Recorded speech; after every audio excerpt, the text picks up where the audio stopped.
जो साहस और पराक्रम से भरपूर हैं, सारी दुनिया का बोझ अपने नाजुक कंधों पर उठाते हैं, हमेशा हिम्मत से भरपूर, जोश से भरपूर, कभी रुकने वाले नहीं, कभी थकने वाले नहीं।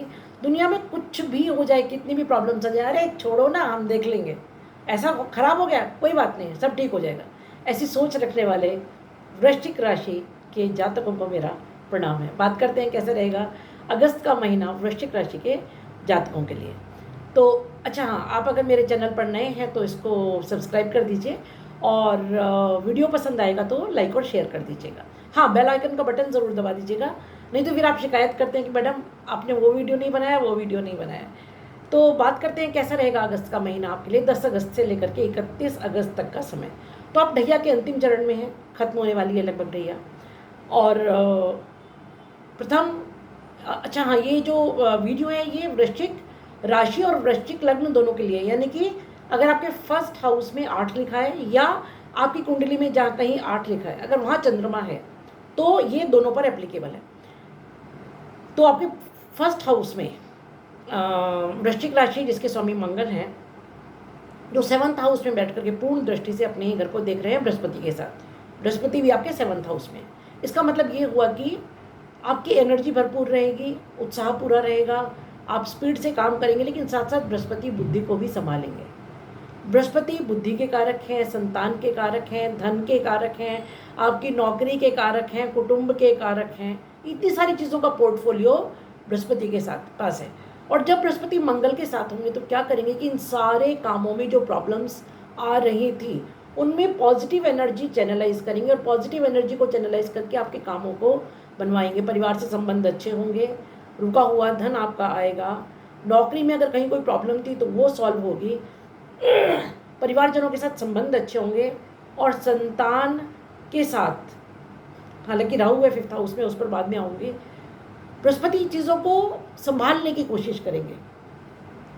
वैसे भी इस घर पर बृहस्पति और मंगल के अलावा शनि और राहु की भी दृष्टि है, तो शनि डिसिप्लिन रखेंगे आपको, और लॉन्ग टर्म प्लानिंग आपसे कराएंगे, बहुत दूर बहुत सालों बाद भी जिनके रिजल्ट्स मिलेंगे ऐसी प्लानिंग कराएंगे।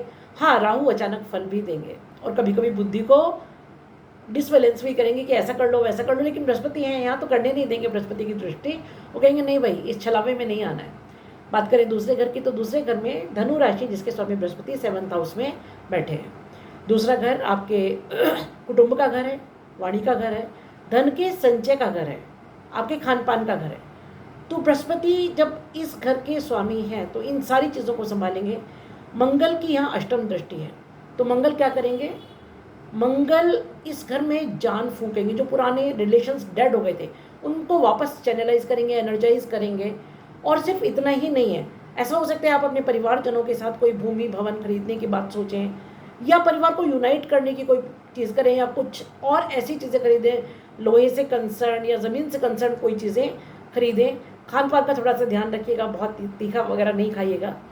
बात करें आपके तीसरे घर की, तो तीसरे घर में मकर राशि है जिसके स्वामी शनि 4th घर में बैठे हुए हैं और वक्री हो रहे हैं। तीसरा घर आपके पराक्रम का घर है, मेहनत का घर है, छोटे बहन भाई का घर है, पड़ोसियों का घर है, छोटी यात्राओं का घर है, और कम्युनिकेशन का घर है। तो शनि जब वक्री होंगे तो छोटी यात्राओं से लाभ होगा, छोटे बहन भाइयों से लाभ होगा, पड़ोसियों के साथ संबंध सुधरेंगे, वाणी आपकी बहुत डिप्लोमेटिक हो जाएगी, क्योंकि बुध वक्री होकर के आपके 9th हाउस में आएंगे। 9th हाउस से पूर्ण दृष्टि आपके कहाँ 3rd हाउस पर रहेगी। 9th हाउस में 15 तारीख तक सूर्य हैं और 28 तक बुध वक्री हो रहे हैं।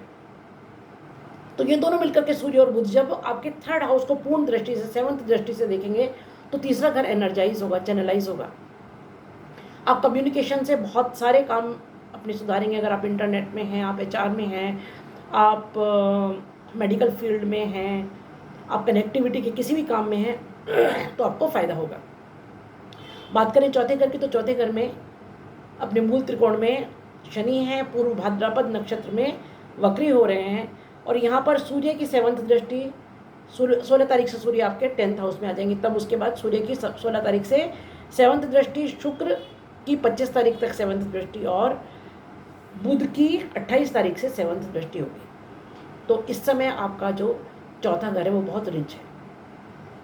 अब चौथे घर में जब शनि वक्री होंगे तो एक घर पहले के फल देंगे, तीसरे घर के कहेंगे भैया तीसरे घर की तरफ जाओ, पराक्रम में मेहनत में क्या कमी रह गई थी, छोटे बहन भाइयों से संबंध सुधारो, छोटी छोटी यात्राएं करो, उनसे लाभ मिलेगा, पड़ोसियों के साथ संबंध सुधारो, और जहाँ जहाँ जो चीज़ की कमी रह गई थी उसको पूरा करके आओ, तो मैं चतुर्थ घर का फल दूंगा। चतुर्थ घर सुख का फल घर है, तो सुख तब मिलेगा जब वो पुरानी कमियां, पुरानी गलतियां आप रिपेयर करके आ जाएंगे। तो बात करें पांचवें घर की, तो पांचवें घर में मीन राशि जिसके स्वामी बृहस्पति 7th हाउस में बैठे हैं, पांचवें घर में राहु बैठे हुए हैं।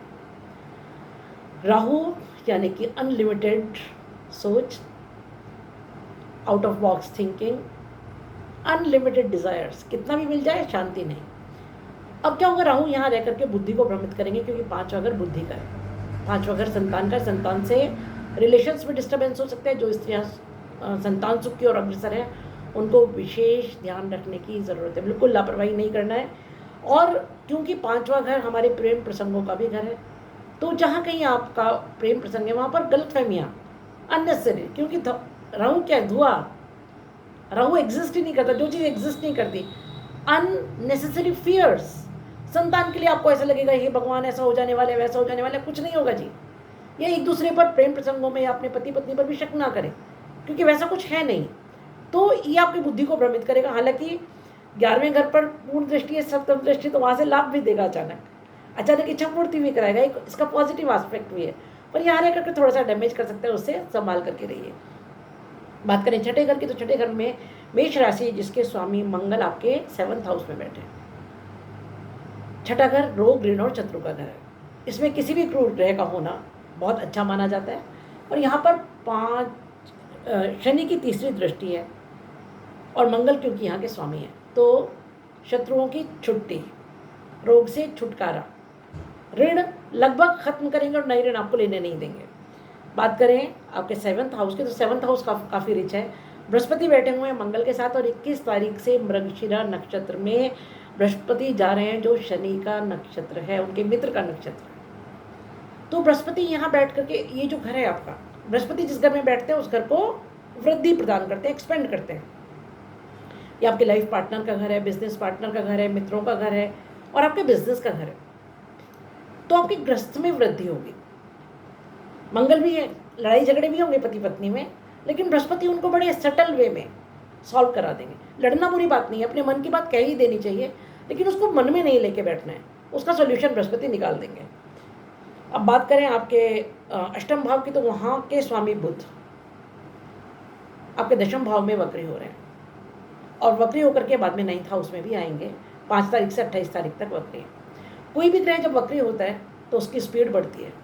बुध बुद्धि के स्वामी, बुध वाणी के स्वामी, बुध कम्युनिकेशन के स्वामी। तो कम्युनिकेशन में, वाणी में आपने जहाँ जहाँ जो जो गलत किया था उसमें वो कहेंगे कि आप सुधार करके आइए भैया, तब काम आगे बढ़ेगा, भाग्य तभी साथ देगा। और जब ये भाग्य भाव में आ जाएंगे, तो 15 तारीख तक सूर्य वहाँ है, तो राजा और राजकुमार दोनों एक साथ स्पीड अप करेंगे, रथ को बहुत फुल स्पीड से चलाएंगे, और भाग्य साथ देगा, अचानक साथ देगा। जिन चीज़ों में आपने उम्मीद छोड़ दी थी कि यहाँ से तो कुछ नहीं होने वाला है, यहाँ से अब कुछ नहीं मिलेगा, वहाँ से कुछ मिलेगा। बात करें दशम भाव की, तो दशम भाव में सूर्य और बुध मिलकर के बुधादित्य योग बनाएंगे, शुक्र और बुध मिलकर के लक्ष्मी नारायण योग बनाएंगे। बहुत सुंदर स्थिति है दशम घर में। शनि की 7th दृष्टि होगी और मंगल की 4th दृष्टि होगी। हालांकि सूर्य और शनि पिता पुत्र होते हुए भी शत्रु हैं। तो शनि की दृष्टि होने से क्या है कि सूर्य इस घर में कारक है, ये राज्य का भाव है, और सूर्य कौन है, राजा। तो राज्य के भाव में जब राजा बैठा हो और राजकुमार भी बैठा हो और शुक्र भी बैठा हो, तो वल्ले वल्ले है। नौकरी में आपको फ़ायदा होगा, बॉस से फ़ायदा होगा, पिता से फ़ायदा होगा, और एक बहुत बड़ा ट्रांसफॉर्मेशन भी हो सकता है इसमें, क्योंकि बुध अष्टम भाव के स्वामी होकर यहाँ वक्री हो रहे हैं। वर्क प्लेस पर, जॉब में, आपकी प्रोफाइल में, आपके प्लेस में एक चेंज की भी उम्मीद है, मगर वो पॉजिटिव होगा, वो आपको आगे की तरफ लेके जाएगा, इसलिए उस चेंज को एक्सेप्ट कीजिए। बात करें 11वें घर की, तो 11वें घर में 26 तारीख से शुक्र आ जाएंगे और केतु यहाँ पर हैं। बृहस्पति की 5th दृष्टि और राहु की 7th दृष्टि यहाँ पर है। जैसा कि मैंने कहा कि राहु अचानक लाभ देंगे, यहाँ इच्छा पूर्ति कराएंगे, अचानक लाभ यानी आयेश, यहाँ पे धन आने वाला है। और केतु यहाँ पर रहकर के आपको पूर्व जन्म के कर्मों के फल देंगे। तो 11वां भाव जो इस समय लाभ भाव और इच्छा पूर्ति का भाव है, वो रिच है। शुक्र जब यहाँ जाएंगे तो शुक्र धन शुक्र सौंदर्य, शुक्र वैभव, विलासिता, इन सब चीज़ों का इंतज़ाम आपके लिए होगा। और ये घर आपको बहुत कुछ दे करके जाएगा। बात करें 12वें घर की, तो 12वें घर के स्वामी शुक्र शुरू में 25 तारीख तक आपके दशम भाव में होंगे और बाद में आपके 11वें भाव में आ जाएंगे। दोनों ही जगह यहाँ अच्छी स्थिति में है, क्योंकि 10वां भाव कर्म का भाव और 11वां भाव इच्छा पूर्ति का और लाभ का भाव, लेकिन 12वां भाव जो है वो व्यय का भाव है, तो खर्चा होगा, लग्जरीज का खर्चा होगा, धन का खर्चा होगा।